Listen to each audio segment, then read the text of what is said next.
Yes, salut à tous, c'est Alexis de chez Bifilou, j'espère que vous allez bien et que vous êtes en forme. La semaine dernière, comme vous avez découvert, j'ai un petit peu profité du mauvais temps, comme ça on a pu faire un trick tips sur un sol bien humide, avec une planche trempée qui était limite sans grippe. Mes chaussures étaient trempées également, enfin c'était vraiment un carnage. Aujourd'hui on se retrouve pour notre trick tips en backside cette fois-ci, donc c'est-à-dire le backside 5-0. Donc le backside 5-0 c'est quoi et ça consiste en quoi? C'est simplement l'inverse de ce qu'on avait vu la dernière fois, donc c'est-à-dire on va venir en back, donc comme on l'avait vu, c'est-à-dire hop, on arrive là, on se met en 5-0. Tac.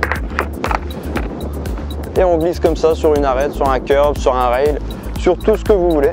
C'est un trick qui est très basique. Après, comme je disais un peu plus tôt dans les anciennes vidéos, si vous m'avez suivi avec les frontside et backside grind, il y avait une petite différence comme vous avez pu remarquer.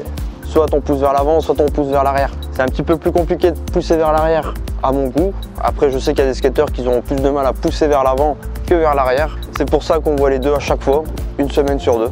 Et donc aujourd'hui, on va avoir le backside 5-0. C'est un trick très basique si vous maîtrisez déjà le backside 50-50.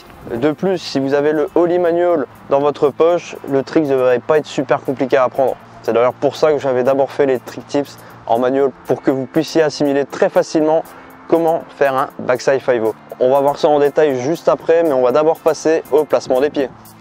Vous vous souvenez, la semaine dernière, on avait vu comment effectuer le frontside 5-0. Pour effectuer le frontside 5-0, on avait mis nos pieds un petit peu comme un ollie, donc toujours bien avant les vis. C'était vraiment le même placement des pieds que le ollie manual.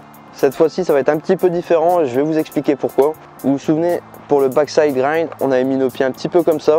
Donc le pied ici bien dans le creux, le pied arrière toujours bien sur le tail dans le creux. Et notre pied avant, on le met un petit peu de biais pour pouvoir effectuer la légère rotation pour pouvoir sauter en arrière. On va voir ça juste après, comme je disais. Cette fois-ci, concentrons-nous bien pour le placement des pieds parce qu'il nous sera très utile pour effectuer des backside 5-0. Il nous sera également utile pour effectuer d'autres tricks, ça on le verra plus tard. Chaque chose en son temps. Soit vous placez vos pieds comme je viens de le dire, ou alors vous pouvez également les placer comme un ollie classique. Vous pouvez même mettre votre pied un peu plus dessus pour être vraiment beaucoup plus à l'aise sur la planche.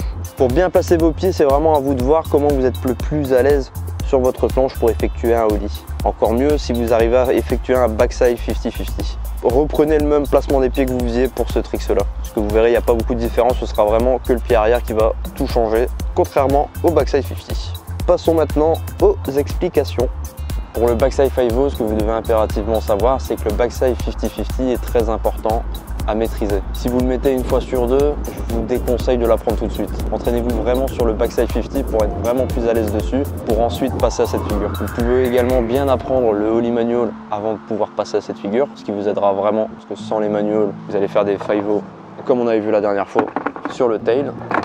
C'est un trick qu'on voit assez régulièrement dans les vidéos de skate, les professionnels et autres, sur des gros curbs en pente, sur des gros rails et tout ça. Attention quand même, sur les rails, c'est pas du tout la même sensation. Moi ici aujourd'hui, je vais juste vous montrer sur ce petit curb. C'est très bien pour apprendre et c'est le but ici de vous montrer. Je vais pas vous donner d'autres exemples. Je vais faire comme d'habitude plein d'angles pour vraiment bien que vous voyez quel mouvement j'effectue avec mes épaules, avec mon bassin et surtout avec mes pieds. Et surtout, mais vraiment j'insiste sur celui-là, le pied arrière qui va vraiment venir se placer sur le grind. Il y a plusieurs manières d'arriver de haut curb. La première, c'est celle que je vous conseillerais vraiment d'apprendre, c'est d'arriver de biais, comme pour le backside 50-50. On va pas le faire sur place parce que comme vous avez vu aussi pour le backside 50, c'est assez complexe de bien se caler directement. Du moins pour ma part, hein. Je sais pas s'il y a d'autres skateurs qui y arrivent facilement. Tant mieux pour eux s'ils arrivent à le faire sur place, le plus important c'est de le faire en roulant. Bon, je vais quand même faire une petite simulation dessus. Vous arrivez en plaçant bien vos pieds, vous fléchissez un maximum vos jambes. Moi je vous conseille de mettre votre pied de biais comme je viens de vous montrer, pour la simple et bonne raison que le trick va être effectué comme un backside 180. On va arriver, on va claquer notre ollie et en grattant légèrement vers l'avant, notre planche va déjà partir de ce sens-là. Et juste avec votre pied arrière, vous allez le pousser légèrement, de sorte à faire une légère rotation de 15 degrés on va dire. Puis vous placez votre pied en arrière, vous tenez l'équilibre. Au début vous verrez que vous aurez tendance à vraiment mettre tout le poids dessus et soit le curb va vraiment bien glisser et vous allez partir en arrière, ou soit vous allez simplement reposer dessus. Ça c'est deux possibilités qui arrivent fréquemment lorsqu'on apprend cette figure. Il y a aussi le fait de passer au-dessus du curb, ça faites attention aussi parce que là vous risquez également de perdre l'équilibre et d'envoyer la board, ou alors vous pourrez simplement placer votre truck de cette manière là et la planche tombera d'elle-même. Et pour vous la pire situation ce sera de tomber de cette manière là. Ça, c'est les petites chutes que vous risquerez de faire assez facilement. Ne vous inquiétez pas, c'est normal, on est tous passés par là. On a même fait des chutes qui étaient bien pires que celle-ci. Maintenant, pour bien le réussir, vous fléchissez bien vos jambes, vous placez bien vos pieds, vous claquez votre lit, hop, vous poussez, mais vraiment, c'est vraiment ce mouvement-là que vous devrez maîtriser avec le temps. Au début, si vous ne l'avez pas, c'est pas très grave, hein. Comme j'expliquais dans les autres vidéos, fixez-vous juste un petit objectif, vous faites une ligne avec une craie sur le sol, vous essayez de passer au-dessus en atterrissant directement avec les roues arrière sur la ligne ou au-dessus de la ligne. De manière, c'est une ligne fictive, donc c'est vraiment pour vous forcer à passer au-dessus de la ligne. Parce que c'est la chose qui va vous demander le plus d'appréhension lorsque vous effectuerez cette figure. Je récapitule une dernière fois. Hop, on arrive, tac, on pousse vraiment bien afin de placer notre truck dessus. On garde l'équilibre, on joue avec les épaules, avec le bassin, ça c'est comme vous voulez. Essayez de ne pas atterrir de cette manière-là, sinon c'est zipette assuré. C'est vraiment de bien caler votre roue contre le curb. Plus vous vous laissez aller, vous glissez, Yups. Et une fois que vous êtes à la fin, un petit coup de pop ou vous laissez simplement aller et vous sortez la figure. Pour notre trick tips du jour, donc le backside 5-0, j'insiste vraiment sur le fait que le pied arrière fait la totalité de la figure. C'est ce qui va vraiment vous permettre de poser facilement l'axe arrière sur le grind, vous laissez glisser et vous descendez.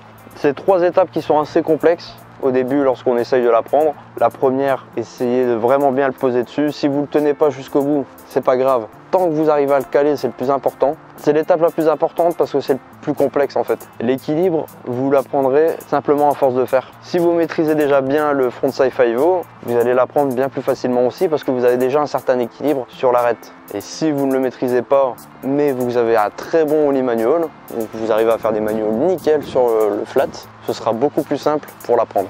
C'est les petites astuces qu'il faut savoir, il n'y a pas autre chose. C'est vraiment votre pied arrière qui va tout faire. Si vous n'arrivez pas à partir vers l'arrière, concentrez-vous sur le fait de faire un backside 180. Je sais que personnellement, j'avais beaucoup de mal à me caler dessus parce qu'au début, je me concentrais sur mes pieds, c'était tout. Je ne me concentrais pas sur le fait de devoir faire une légère rotation avec le pied arrière. Voilà pourquoi j'insiste vraiment sur le fait que le backside 180 est un énorme plus. Il n'est pas impératif de l'apprendre si vous arrivez déjà à sauter vers l'arrière. Je peux vous montrer un exemple sur place, mais comme je viens de dire, il y a très peu de chances que j'arrive à me caler facilement dessus.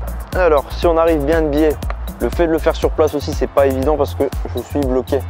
Donc je contrôle moins bien la planche. C'est pour ça que je vous invite pas à le faire sur place, hein. C'est vraiment pour vous montrer l'exemple.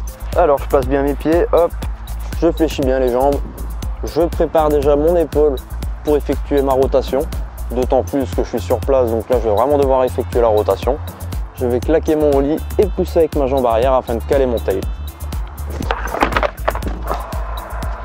Voilà.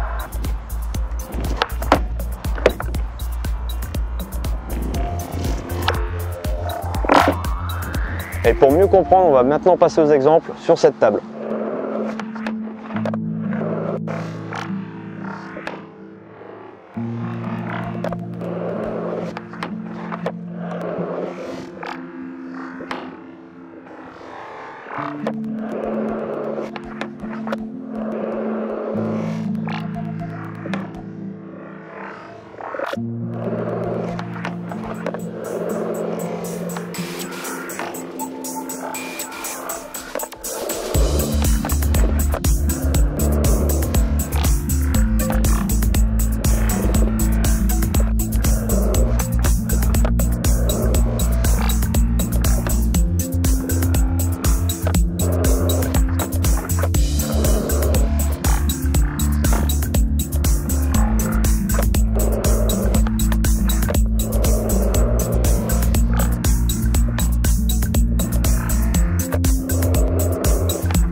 J'ai aussi oublié de vous dire, j'ai un petit exemple à vous montrer qui n'est pas commode, qu'on voit aussi de temps en temps dans certaines vidéos. Je vous déconseille de l'apprendre, je vous le montre, parce que peut-être que vous aurez envie de l'apprendre de cette manière-là. C'est vraiment vous qui voyez, mais encore une fois, j'insiste dessus. Je le déconseille, c'est de faire le backside 5-0 comme on avait vu pour le backside 50, c'est-à-dire arriver de face au curb. Donc vous arrivez, vous claquez votre ollie et vous faites votre 5-0. Donc vraiment, la difficulté en l'effectuant de cette manière-là, c'est que vous devrez tenir tout le long du curb. Que si vous arrivez de biais sur le côté et que vous prenez le dos au curb, vous pouvez le prendre à n'importe quel moment. Du coup, je vais vous montrer un petit exemple.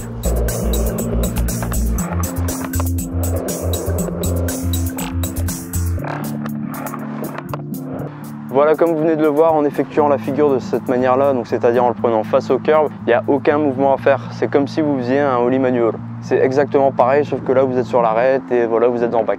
La seule difficulté en l'effectuant de cette manière-là, c'est de bien viser. Voilà, c'est tout. Vous avez juste à bien viser, vous maintenez l'équilibre et vous le sortez. Il n'y a rien de plus simple. C'est pour ça que je vous déconseille de le faire. Si vous voulez avoir vos premières sensations sur le backside 5-0, vous pouvez l'effectuer comme ça. Mais vraiment, j'insiste là-dessus, je vous conseille de faire directement en back, donc dos au curb. Enfin voilà, on arrive enfin à la fin de cette vidéo. J'espère que le contenu vous aura plu. N'hésitez pas non plus à aller checker, comme d'habitude, le lien qui est dans la description. C'est le site de Be-Studios, c'est l'article complet sur le backside 5-0. Il y a toutes les images qu'on peut revoir step by step. Image par image, étape par étape.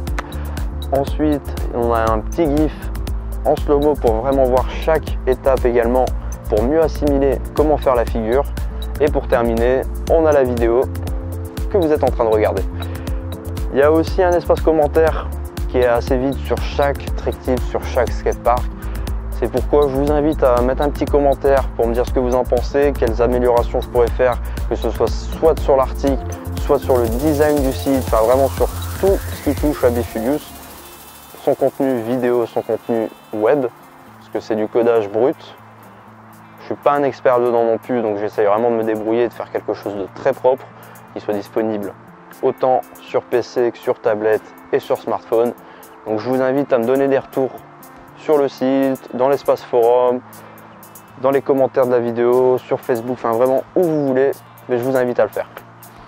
N'hésitez pas non plus à vous abonner à la vidéo et d'activer la petite cloche qui se trouve juste ici en dessous, à côté du bouton s'abonner, pour être notifié tous les lundis à 17 h d'une nouvelle vidéo. Peut-être qu'il y aura des vidéos qui vont sortir comme ça en hors série, qui seront en plus de cette vidéo là. C'est pourquoi je vous invite à activer cette petite cloche pour ne rien manquer sur la chaîne de Be-Studios.